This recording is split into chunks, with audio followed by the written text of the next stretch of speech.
I mean, obviously, this is a huge question, and this is something that philosophers and theologians have struggled with for thousands of years. So clearly, it's not something we're going to resolve in a couple of minutes. But I think we can still say some things as Christians, especially when we're looking at the process of evolution. Now, our bodies are made of carbon and phosphorus and oxygen and nitrogen. These are the kinds of elements that are essential for living matter to exist on this planet.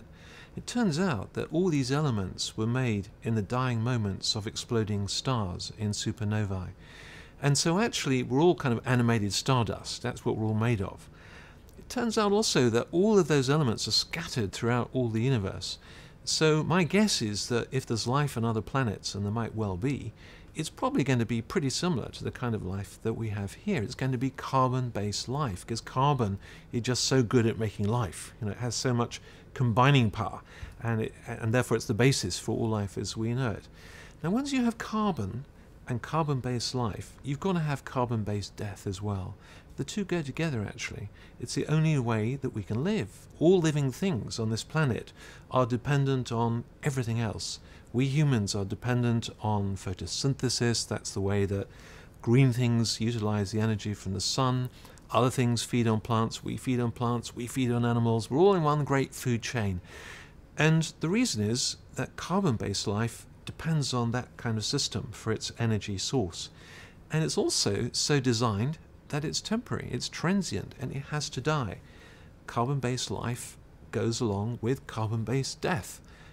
When we get our resurrection bodies, they're not going to be made from carbon. They're going to be made from something different. Okay? So in other words, this kind of life that God has given to us on this planet has to be a transient kind of life. And once you have that, once you accept that package deal that biology gives to us, then you understand why, well, for sure we need pain, because you need pain to understand what's going around in your environment. If you didn't have pain, if we didn't have pain, we'd be walking around on broken legs and munching on broken glass, and we'd be dead pretty quick. And actually there are some very unfortunate families where you have individual family members who have mutations in such a way they don't feel any pain at all. And often their lives are very short and they suffer a lot, not from pain, but simply from disease. They don't know when they're ill.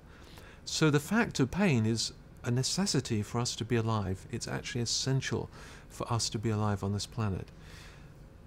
And we could go into, of course, why do creatures suffer in this evolutionary process? Well, I mean, the sad fact and the sad reality is it's the only way in which there can be progression, in which life can change.